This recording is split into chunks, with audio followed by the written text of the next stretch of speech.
All right, so at this point, I'm going to introduce Ginny, just some highlights about Ginny, because the resume here is quite extensive. But if you don't know Ginny, you're going to certainly know her by the end of today's event. She is the CEO and founder of Voce Consulting, which actually means voice in Italian. And the focus of her business is really providing environments where people have an opportunity to express their voices in business because of her passion and belief that companies really can build their better business strategies when they're really aligning all those divergent voices of their key stakeholders. Ginny, prior to finding her own company, was the vice president of HR and a senior officer in one of the lines of businesses for Independence Blue Cross, and had a 12-year career there. And prior to that, she was vice president of Commerce University, which, if any of you remember, was a big red C bank, which grew out, I think, of Gerard, which that goes way back, if any of you remember Gerard Bank. But anyway, she was leading training and development there. She is a certified predictive in-text trainer, which I keep bumping into many of these folks lately. It seems to be what a lot of people are getting certified in these days. She's received multiple honors, including from the Philadelphia Business Journal of 2017 Women of Distinction. And in 2015, she actually published her own first book called Unspoken: Finding Your Voice and Living Your Authentic Life, which I think is a lot of what today's conversation is going to be about. So without further ado, Miss Ginny, I'm going to hand it over to you at this point. Thanks very much for being here. We're looking forward to having the conversation. Thank you. So everybody can hear me okay, right? We're good? Excellent. Thanks, Trish. And Maria, thanks for doing all the pre-work so that we're here today. I'm excited to have the opportunity to speak with all of you as well. So I do appreciate you getting up at probably, I don't know, 6:30 at least, fixing your hair, putting a decent shirt on, and here we are. So here's a couple things I need everyone to think about as we're moving through this engagement. Ooh. Trish, is everything okay? I don't know if.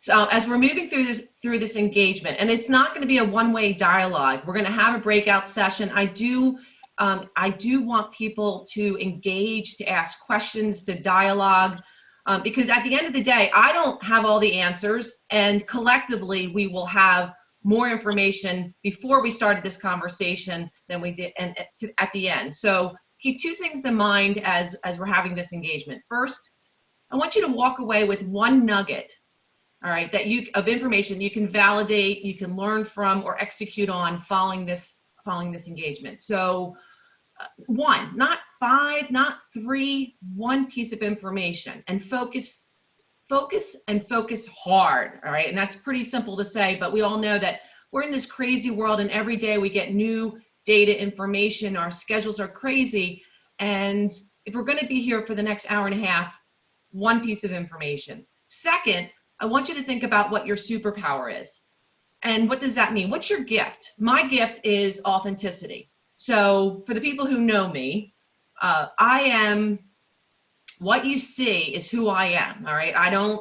I'm not a chameleon. I will say, as Trish said, I've had multiple jobs in different industries, and I know my environment, but I have a passion for what I do. I pretty much focus on the things that are really important to me, and frankly, if they're not, I don't spend as much attention. So I'm true to myself and feel very strong about bringing my whole version to the table. So again, what's your superpower? And to think about that as we're going through this next hour. As Trish said, we are, the presentation is around everyone has a voice. All right, for me, all voices matter. And if we don't understand who we are as a person, how can we bring that voice to the table? And they've demonstrated, research and experience and wisdom has demonstrated that when a person is authentic, they can become better leaders and more politically astute. So what I want to do is tie in your personal voice, being a better leader, being politically savvy, into bringing that voice to the table to deliver the message. So I'm going to start with the courage to be authentic. Why be authentic and self-aware? Why is it important? Second is I want to talk about some stats on the impact of diversity of voice and teams. Thank you, Trish. And third, political savvy. So what? So what? And Trish had shared a little bit about me. I want to share a little bit more, because I think it's important for you to know, all of you to know who we are, who you're talking with. First of all, I love to tell stories and share my experience and learn from the world around me. I am what's called a curious creature. It's sort of funny now because both my husband and I are working at home, and I have a 30-question limit per day. And typically it gets to 40 or 50, but I do have a limit because I'm constantly thinking about what's going on, where are we, where are we going from here? So it's really important that I'm continually learning. I do a lot of reading. I also do a lot of networking because I love to learn from people as well. All right, great. So the other thing I want to share with you, because I think, it's important. On a personal note, I'm a mother of two, and I believe everything I do is to be a role model for them as well as others around me. I recently got married in June. Yes, in June, I got married. My husband has 2 children. Now we have 4 boys between the ages of 19 and 23. Yes, I know it's been feeding 4 boys. I think I shared this with Maria and Trish, that feeding 4 plus the husband, 5 men during COVID for 6 months. I made it through. They're all back at school now. Yay, yay. So I love them to death, but I'm Italian. I only know food, right? Lots of quantity, lots of food. Instead of cooking for 4, we cook for 10. We always have leftovers that the kids always bring home. It's just who we are as people. On a lighter note, continue on my lighter note, as Trish said, I'm a business leader. I spent 25 years in corporate America, and then I started my business about 3 years ago called Voce, meaning voice in Italian. How appropriate, right? When you think about it. Started it 3 years ago, and look at the world today. And it really is all around my life purpose, which is to inspire others and guide others to live courageously and confidently in their truest selves. That's my life mission. And if I do that with Voce, with my company, or in corporate America, wherever that may be, it's important that I stay true to myself. Trish had mentioned I've held various positions around a P&L for independence, HR, operations, etc. And I published a book called Unspoken: Finding Your Voice and Living Your Authentic Life. And that was written because I was going through a lot of major changes, and it was important for me to share my voice with others. So Trish, if you want to go to the first slide, that would be great. So I want everyone to imagine, all right, I'm going to start with the courage to be authentic. I want everyone to imagine an environment of openness and trust. Some of the organizations that you're in today, you have that. And it really doesn't matter if you're in a small, medium, or large organization. That experience varies, frankly, depending, as we all know, on the leadership and how they communicate and their words and actions, and whether or not they're consistent with their behaviors. So imagine a world, an environment of openness and trust, where you can freely think outside the box, you can respectfully challenge the status quo, and you could take calculated risk. Imagine that, all right? So you had that environment, people understood the culture, they understood that this was part of who you were as an organization.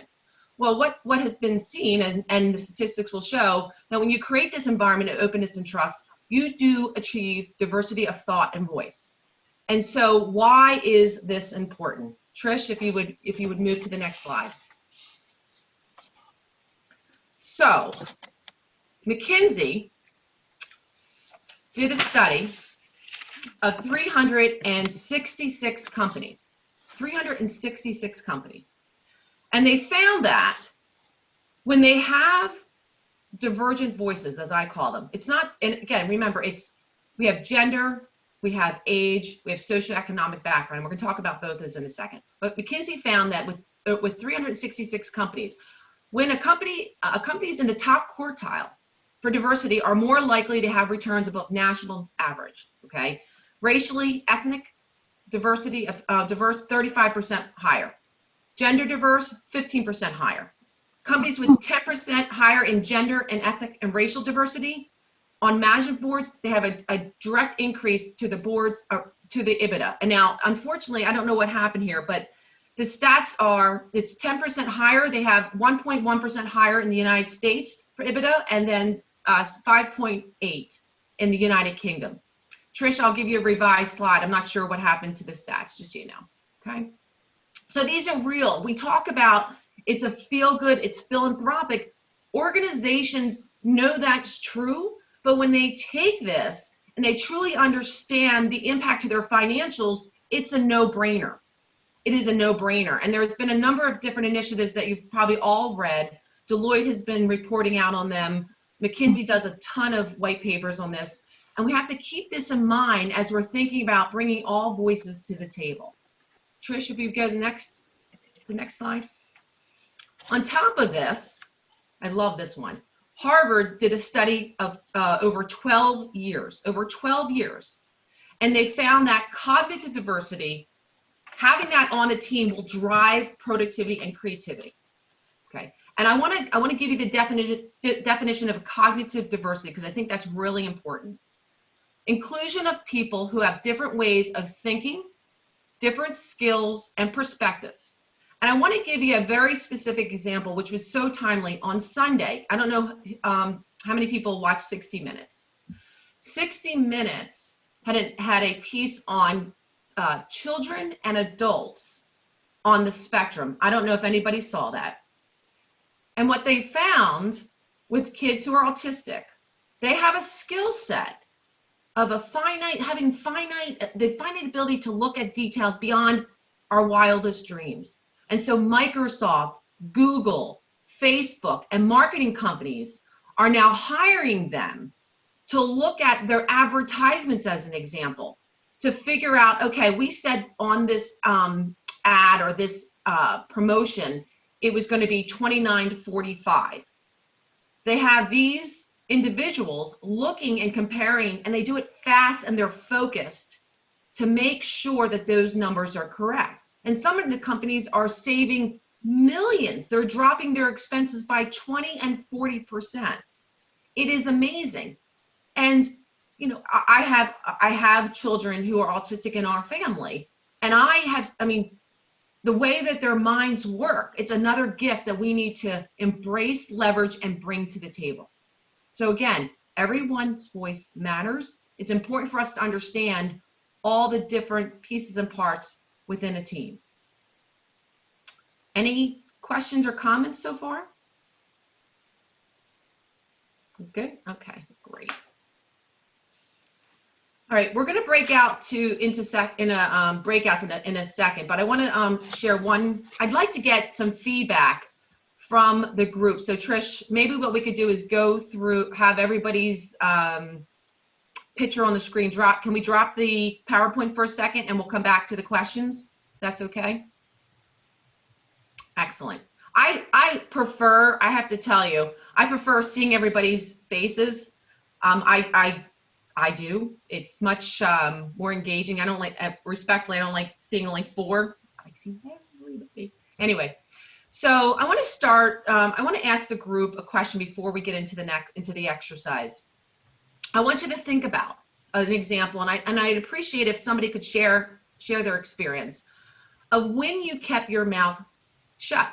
You didn't speak up in a meeting. How did that make you feel? Did you recycle it?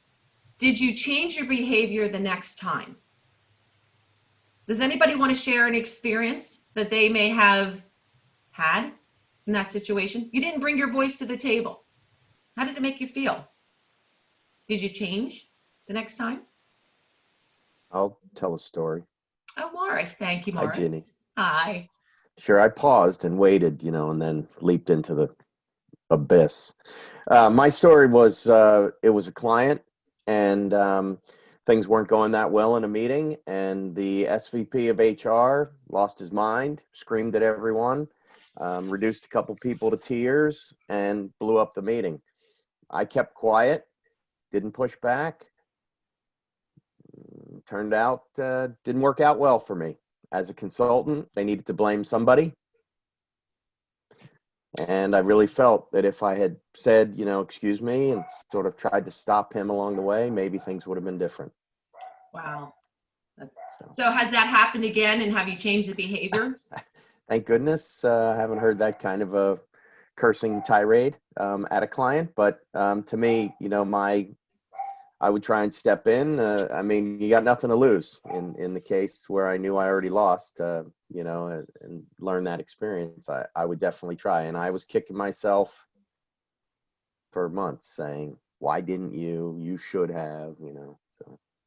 It's difficult, it's complicated, and, it happens, right? I mean, if I tell you, Morris, we've exchanged our stories, we'll call it, and I have experienced, a number of those situations, and I have spoken up, and I have been pummeled for it, but it wouldn't change.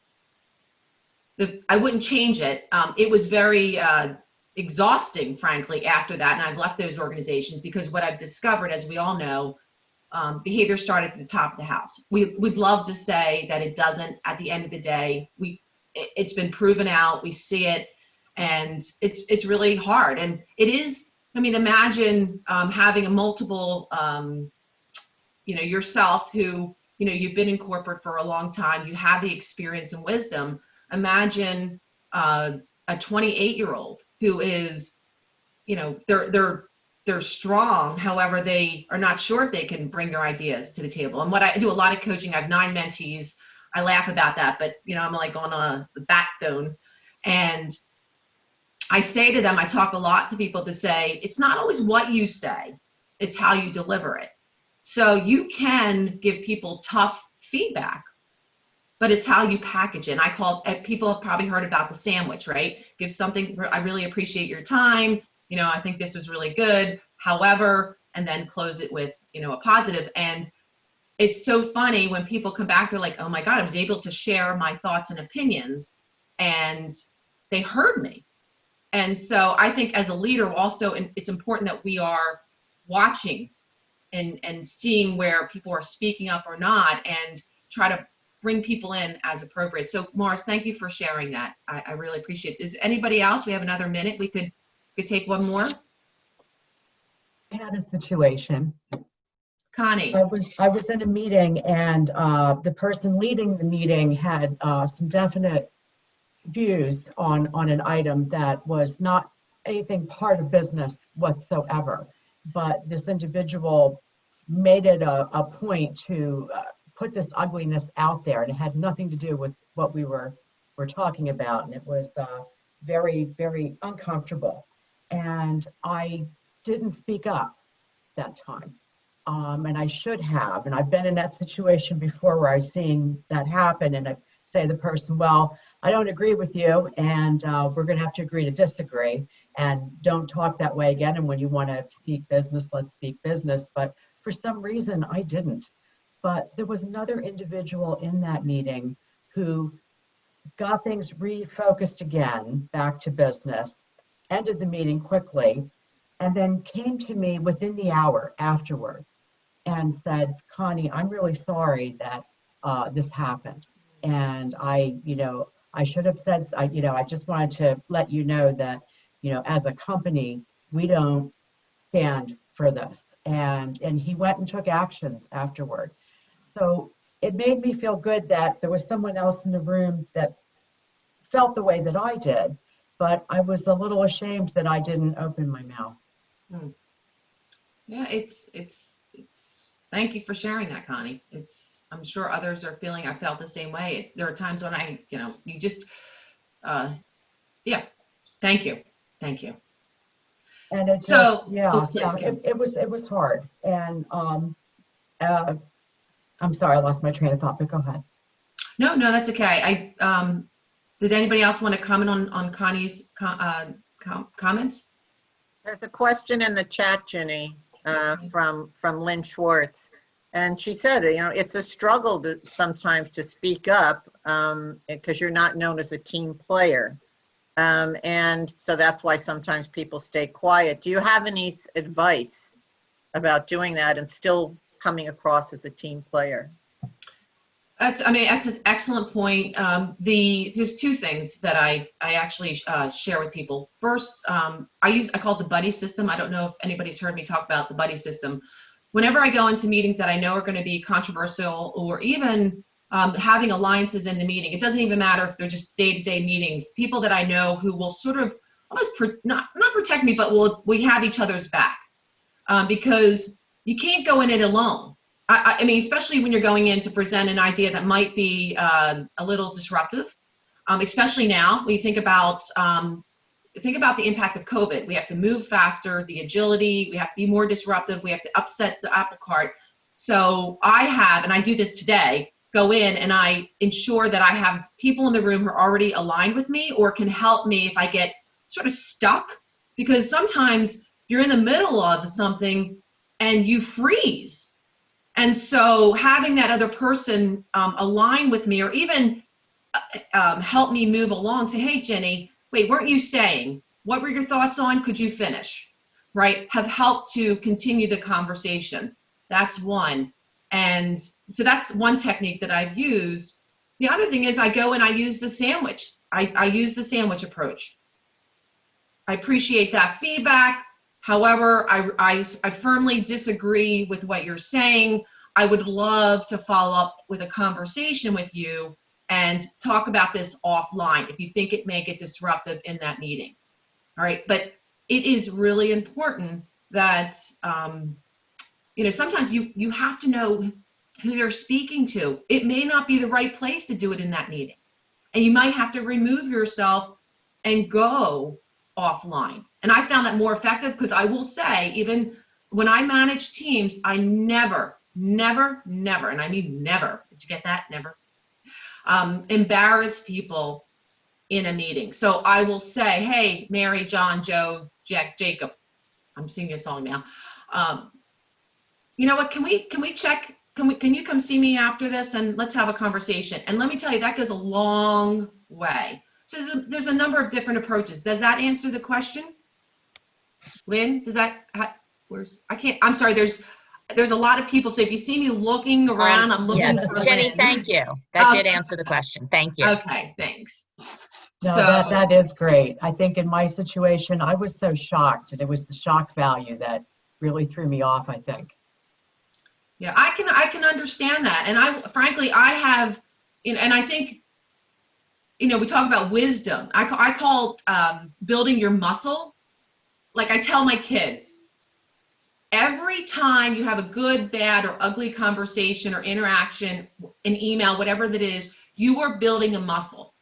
We all make mistakes, right? So it's about learning from that mistake, or pivot and change, right? Pivot and shift. And that's where I say, being a curious creature, I'm constantly paying attention to myself as well as the environment. Because I don't only learn from reading, I learn from everyone, including all of you. Even in the Zoom call, I'm watching to see, am I grabbing your attention? What am I missing? Where should I, be moving? And that's for all of us, frankly. Okay, so I'm gonna move on so that we can get into the questions, but I want to just share a few more thoughts. So I know that every day we have to take a holistic approach to our lives, authenticity, in both our professional and personal lives. We talk a lot, people say you have to leave your work or leave your personal stuff at home. We're living at work right now. So nobody's leaving anything at home, right? That's one. And corporate America, the way we've been trained and taught is that we have to behave in a certain way. I mean, we heard some of the comments, do we keep our mouth shut? Do we speak up? Today is a much different world. It doesn't mean everybody's going to accept it. It's a matter of how we deliver our messages and bring our voice to the table. And one of the other things I want to share is in our family, because taking our personal side, where we fall in the food chain. I call it the food chain. Are we the oldest? Are we the youngest? Are we a middle child? It all shapes who we are and our beliefs and our accountability. So I'm a middle child between two boys in an Italian family who's all well educated. That's like 5 whammies right there. And everyone's like, how are you so loud? How are you so comfortable, talking in front of 500 people? I'm like, do you know what I grew up with? We have dinner, there's 30 people around the table. If you're not loud, first of all, you don't get any food, okay? Second, no one's listening to you. And as a girl, I was trained by my mother and father. They wanted me to be independent, and they wanted me to have a voice because they knew it was going to be a challenge as an Italian female, frankly. So all of these things shape who we are as a person. And every day we are tested. All right. And this is where our choice comes in. Connie, you made a choice. Will you make that choice again? That's the question. And we need to leverage our village, all of you. Beacon is all about networking for life, right? I mean, you have a network right here. We need to leverage our village, take some calculated risk, and of course, stay true to ourselves. So with that, Trish, if you could go to the slide with the questions, that'd be appreciated. All right, here's what I'd ask everybody to do. Like Trish said, we are going to break into 6 groups. I'd ask that each group designates a spokesperson.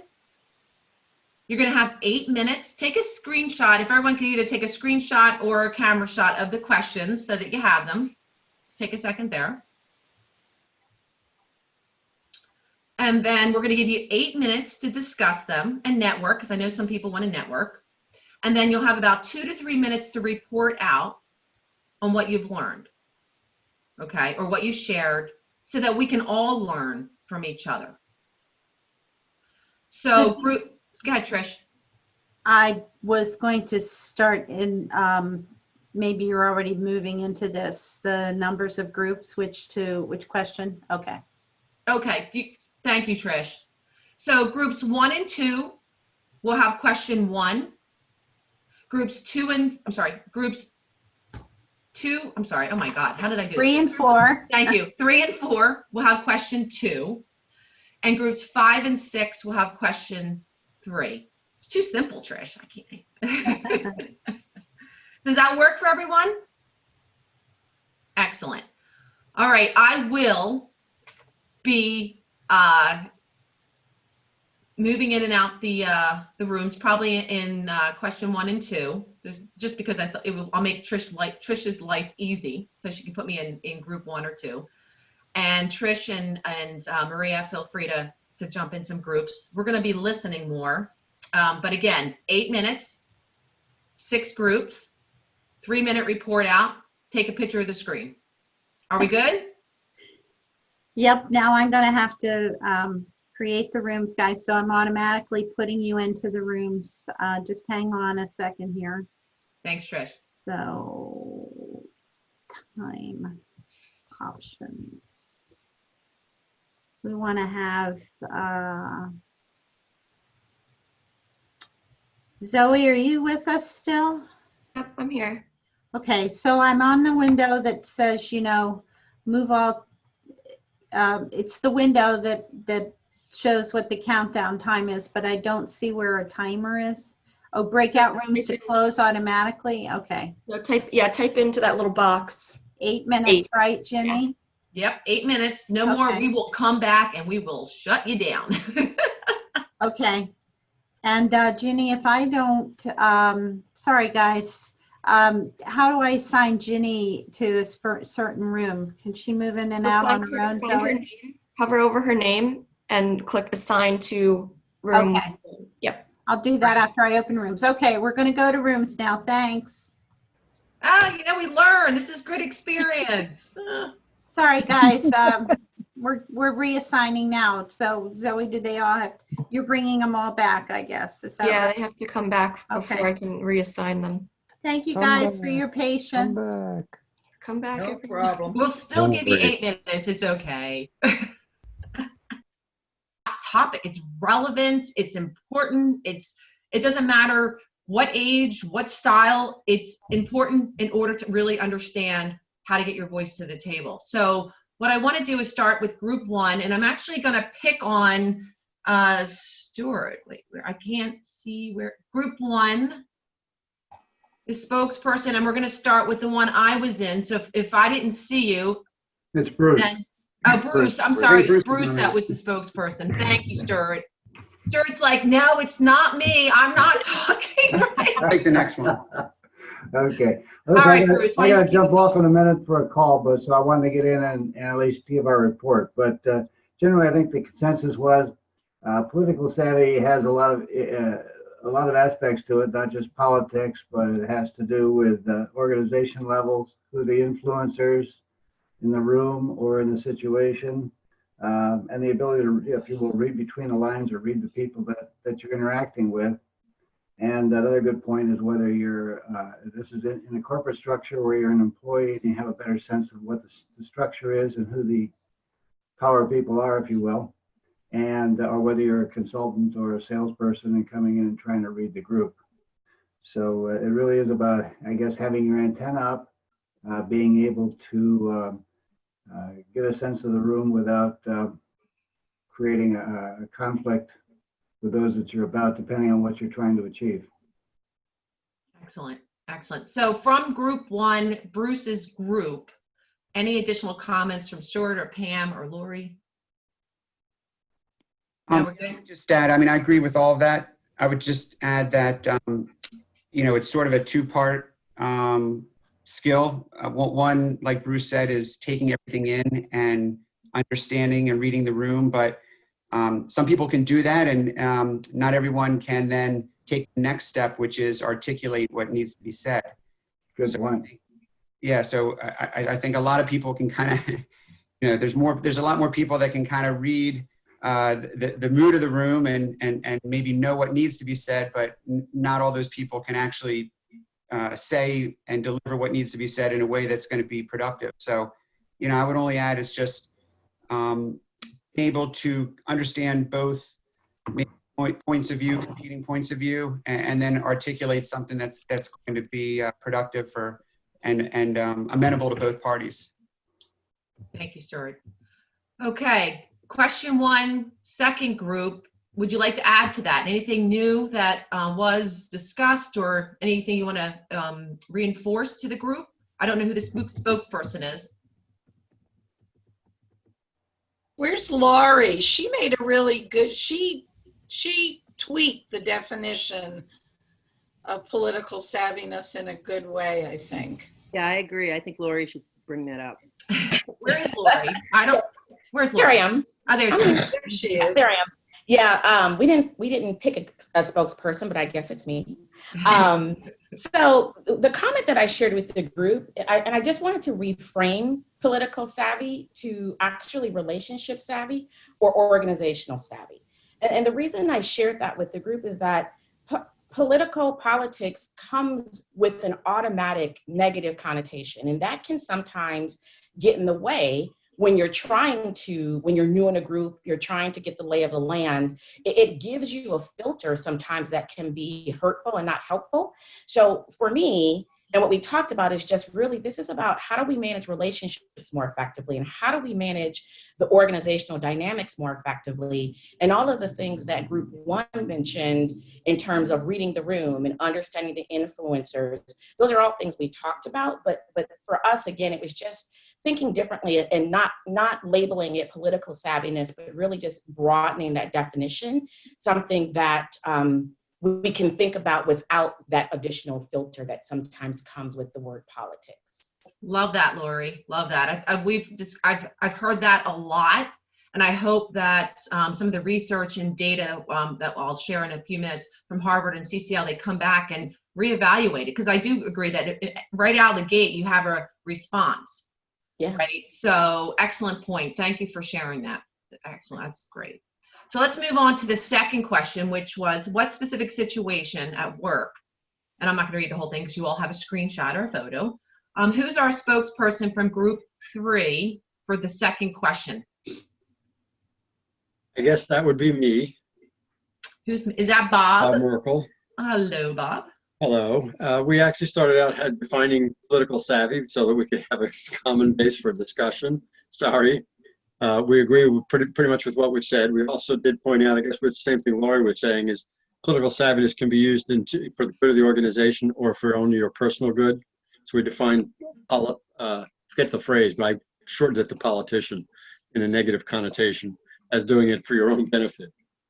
As a result, I ended up being the one telling a story, and I did it early in my career when it was not a good thing.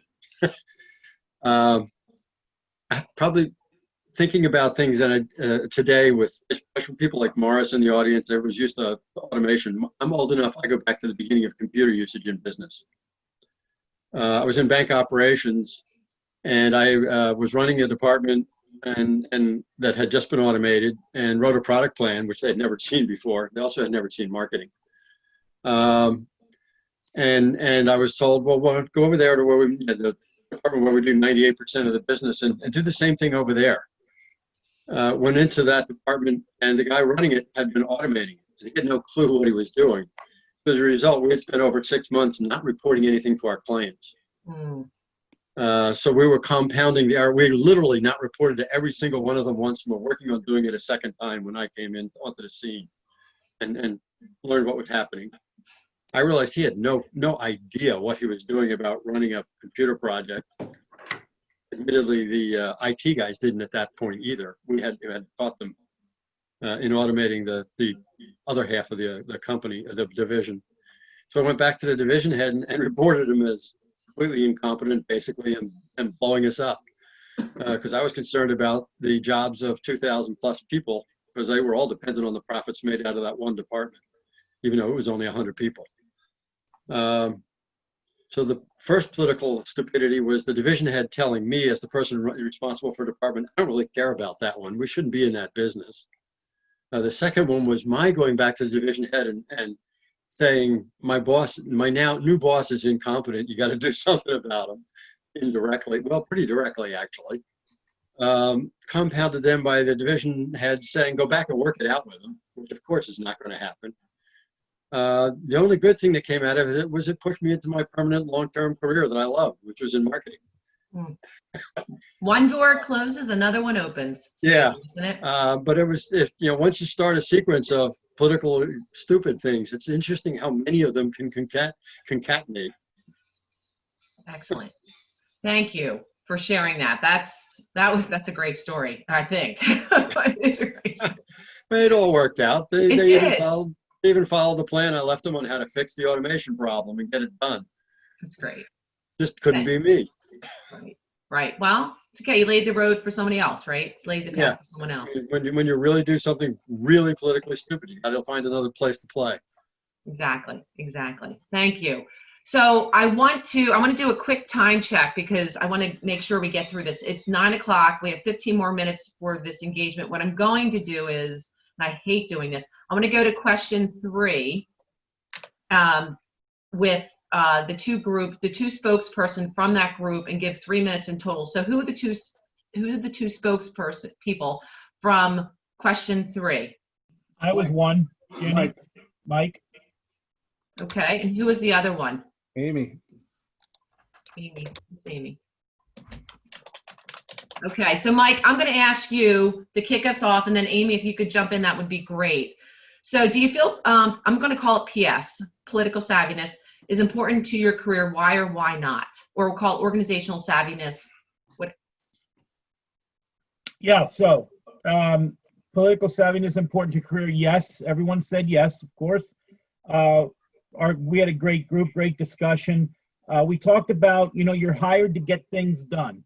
And that brought us to a question, a matter of influence. And not only your influence, but who are the influencers, right?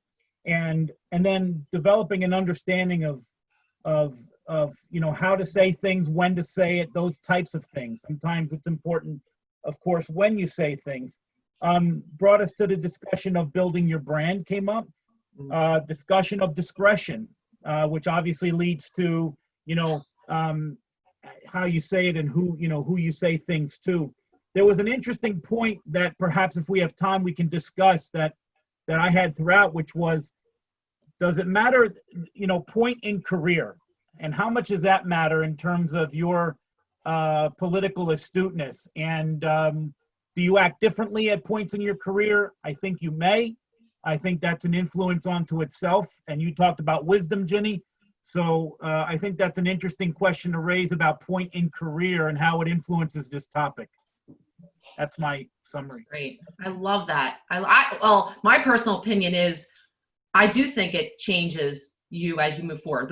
We actually get smarter, and it's not intellectually, it's the muscle that we're building. I think, you're an athlete, right? You've been training for a year to go run that marathon. Well, you naturally get stronger through the training, and all these experiences, good, bad, and ugly, get us to becoming better if we're paying attention to ourselves as well as the impact we're having on others. So it doesn't just happen, it has to be intentional, right? That would be my personal opinion. I don't know if Amy, I do not see Amy on the screen. Amy, if you want to jump in, if you want to add anything.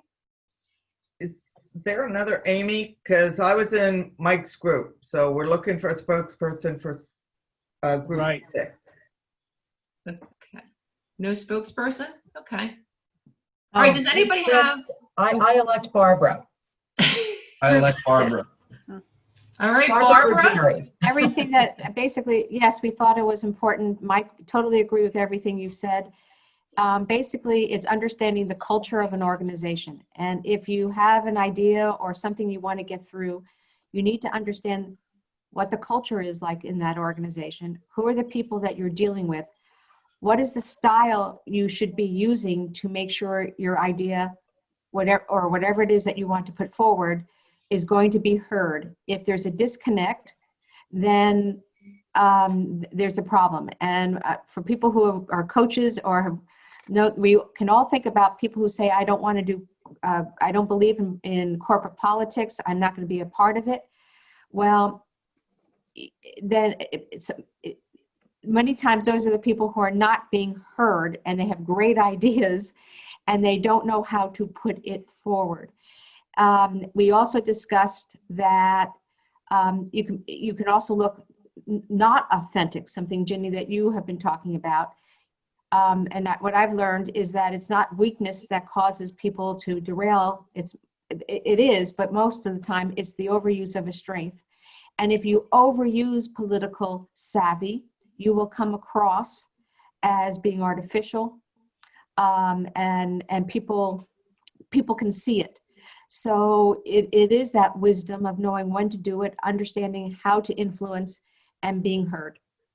That's excellent. I feel like I can just shut down this presentation right now, because I mean, of course, I'm talking to extremely experts in the field, in your fields.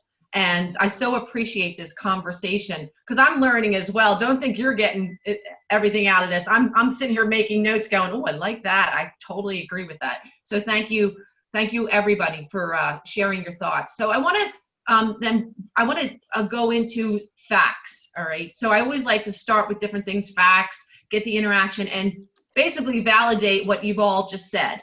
So CCL, everyone knows who CCL, Centers for Creative Leadership. They actually did another study, and they found that, wrong, right, or indifferent, that women are more uncomfortable with being politically savvy. However, we've all agreed that it's a skill that is needed in leadership. And what they found is men and women vary in perspectives, that men are part of building the rules and are taught early on how to leverage. So they're considered the insiders. And then women follow the more traditional belief systems, where we work hard, we have enough expertise, and we will get ahead. And then we're considered more the outsiders. And I want to bring you back to what I said about myself. Over the course of 25 years, I've had a toolbox. And my toolbox has been getting filled with every functional expertise I could put in it. So I am of a traditional belief. I believe if I can get everything, P&L experience, marketing, sales, actuarial, you name it, HR, operations, and then I will become the best leader. So our versions, and you'll find that there are different versions from men versus women. Again, not right, not wrong. It's how we are trained, depending on where you started, frankly. What they've also not discovered, but have factualized, is that it's not good or bad. It's a neutral thing, all right? Being politically savvy, like you said, Barbara, if overused, can be seen as not being a trustworthy individual, right? So you have to keep all these things in mind. And what they also found out is that people who were more politically savvy are actually, and this was said as well, are more successful in their careers. They know themselves better. They know what's going on in their organization. They have a really good sense of the pulse. And as a consultant, right, it's also important that when you're working with individuals inside is to really listen and pay attention to what's being said, but I think it was Pam who's not had to drop off, but also what's not being said. Because those are all important pieces. And okay, so I want to read the definition of what how they define political savvy. It's a sincere use of your skills, your behaviors, and qualities in order to be effective. So again, not good or bad, Lori, right? Political savvy, it just has that label. And so we need to change that. I think I'm going to incorporate that in the next time I do this presentation, because I think it's just so important, because I want people to engage and embrace instead of go, ooh, you know, have that reaction to what may be presented. Hey, Ginny, it's Trisha. Yes. I don't know if you've ever heard of a guy named Joel DeLuca. He's a local guy. He wrote the book Political Savvy, but I would recommend actually the book. I used to have a real negative connotation about political savviness. I was one of those people Barbara mentioned about not wanting to participate in politics. And the book really opened my eyes to about that there's good politics as well as bad politics, and people abusing their power. And usually people abusing their power are those that shut down others, you know, that stifle their voices. So I don't know if you've ever been familiar with that book, gotten familiar with, introduced, whatever the word I'm looking for, but it's another great resource that people may want to, Joel DeLuca, D-E-L-U-C-A, and his book is called Political Savvy, and then it has a subtitle to it. But thank you, Trish. Okay. Any other comments? I'm going to move. Okay. So yeah, I had one, Ginny. Just, you know, when I think of, well, first of all, I have a client right now that one of the things on their 360s is navigating the political waters. Mm-hmm. And they're assessing people on that. So interesting how we're doing this today.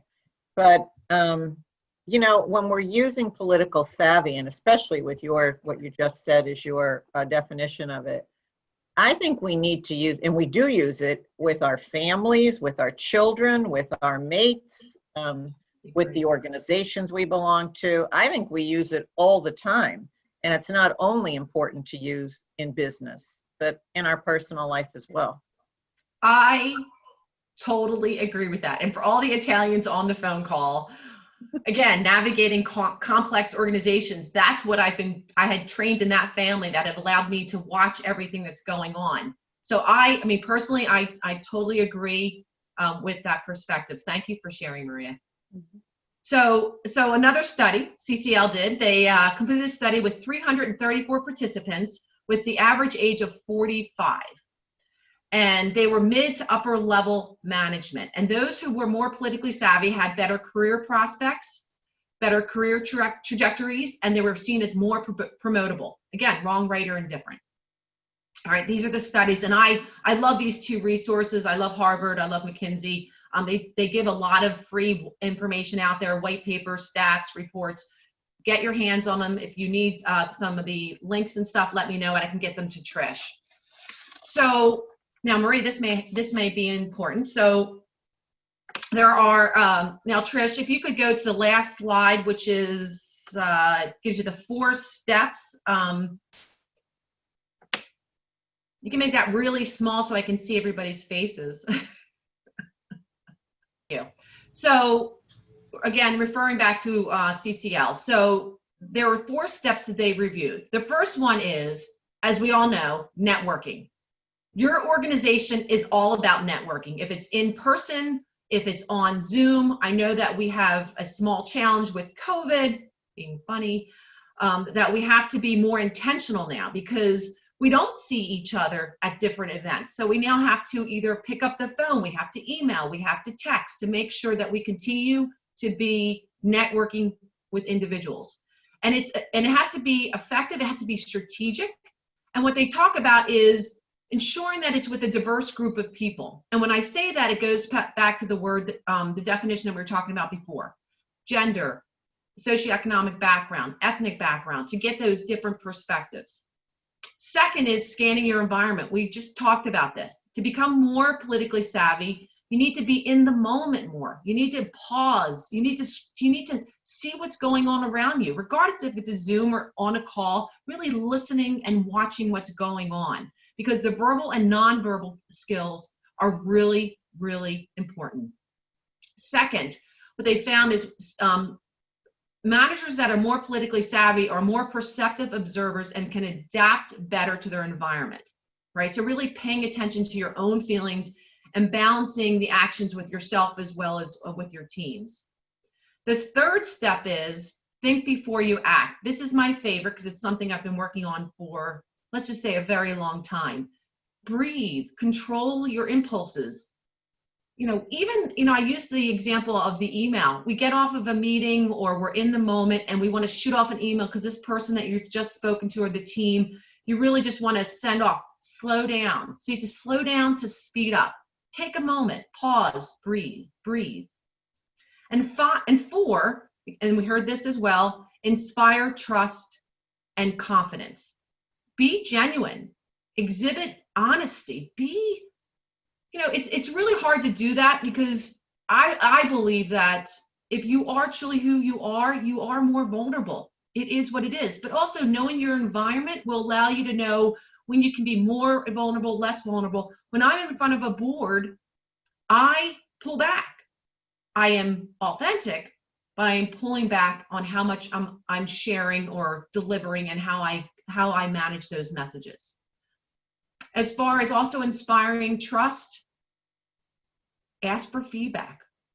And one of the comments earlier, we were talking about the political savviness, and I used the example of having the buddies in the room, the buddy system or colleague system, where you do have trusted advisors in the room that can help facilitate the conversation with you, who can, when you're getting, we'll call it stumped, that you need someone to like sort of lift you up.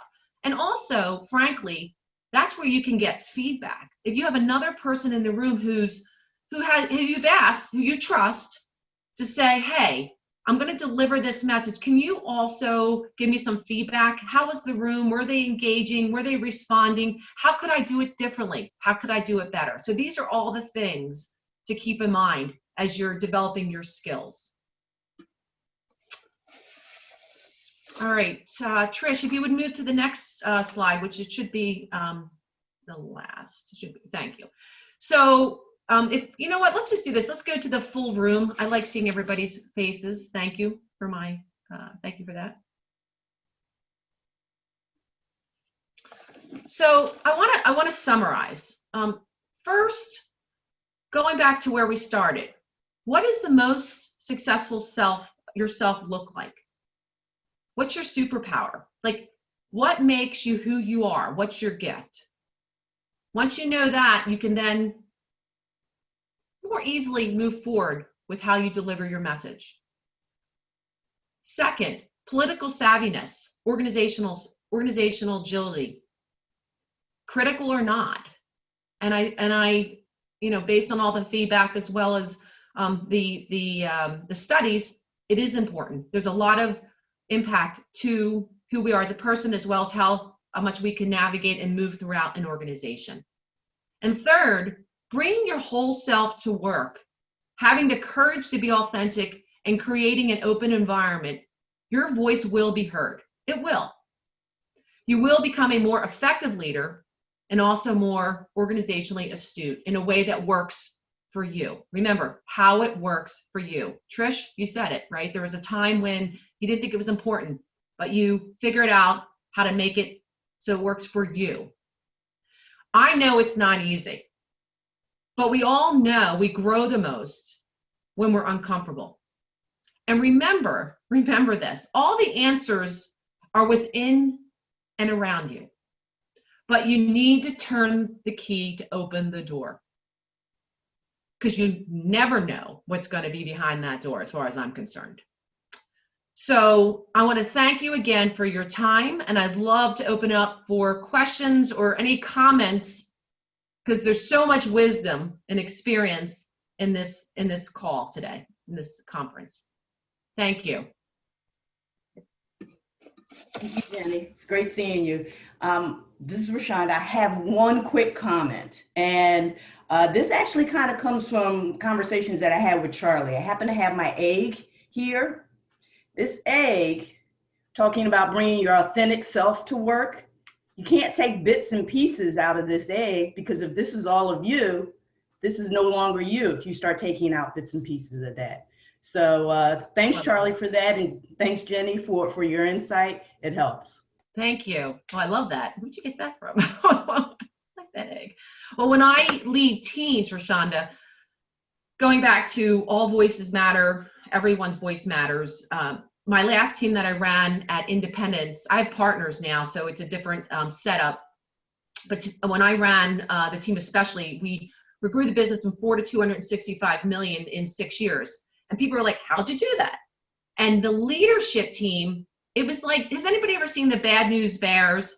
I don't know if that movie sounds familiar, even for the young people on the phone call. Well, they were a bunch of eclectic people, we'll call it. And I used to have this team, and I'm very close to all of them, and we were all completely different. And what we did is we pulled all of our pieces and our gifts together, and we made this mosaic. And we knew that not one of us by ourselves could do it alone. We knew that we had to collectively bring that power, and that's how we grew it. And people were looking to brokers, to consultants. And I'm like, I don't understand why you don't understand. This is, that's what you do. But I think it's really, in some cases, unnatural for people, right? Because we're trained, like we were talking about earlier, to behave a certain way, to act a certain way. And again, you have to, know your environment, understand who you're speaking to, and know yourself. I believe you can't do anything until you know who you are as a person. So thank you. Other comments, questions?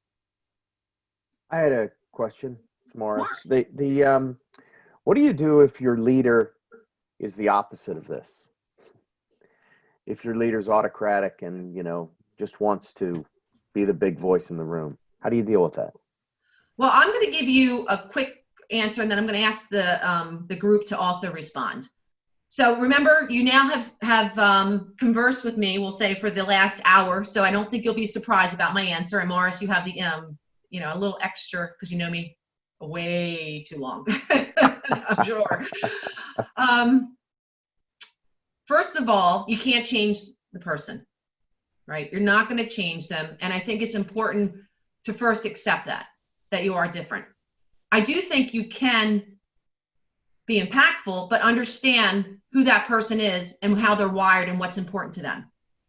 For me, if I have a person like that, which frankly, I've had tons of leaders like that, I've worked with them and eventually I've left, because that person didn't align with who I am as a person and my belief system. Because what they did, those types of people, it is what it is. They hold information close, and I'm an enterprise-wide thinker, so I can't understand and connect dots across an organization if someone's holding all the information.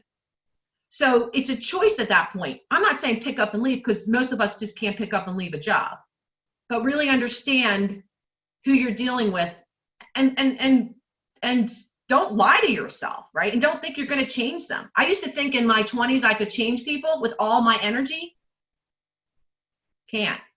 And that's okay. Other comments that people have? I have a comment on that. I've had a very senior person who didn't listen. They asked a question so that it seemed like there was participation, but they already knew what they wanted to do, and they're going to do that anyway. And I guess what I said to myself is, I'm going to give them my perspective. I'll give it in a very polite way, and I'll give the reasons behind it. And I'm not going to stop doing that. I'm not going to become a yes man. At the end of the day, they're more senior to me, so they're going to make a decision about what direction we're going, and I'm not going to stand in the way of that direction unless it's immoral or something like that, which it never was. But I think there's a piece about understanding that sometimes the power dynamics, there isn't something you can do, but that doesn't mean that you just succumb and say everything's okay. Thank you, David. Thank you, Morris. And- So I want to be, Barbara, go ahead. You know, I know I'm 7 minutes over. Trish, you're in charge. Can Barbara share her thoughts real quickly? No, that's fine. That's fine. Oh, Barbara, we know you have some wisdom that you want to share with us. Well, Especially. I totally agree with David.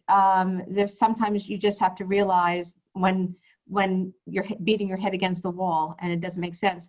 But what's interesting is that generally those types of people, you kind of know going in that that's the way they're going to react. And so what you then do is you adjust and say, this is not the way.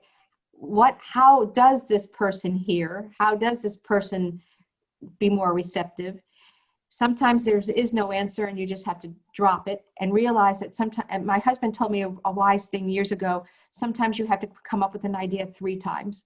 Because the first time it's not heard at all. The second time it's sort of considered because it's not so out there. And by the third time, it may actually be actually heard and acted on.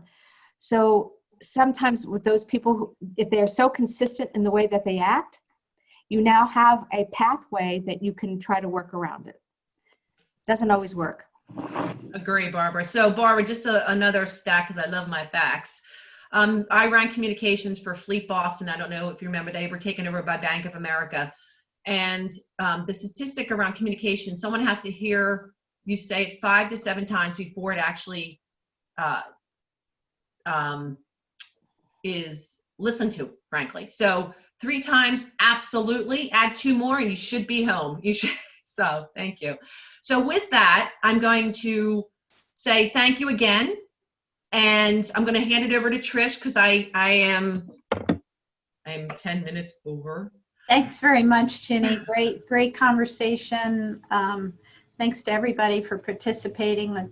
Good refreshers and some new points. So really appreciate your contribution this morning, Ginny. Thank you so much.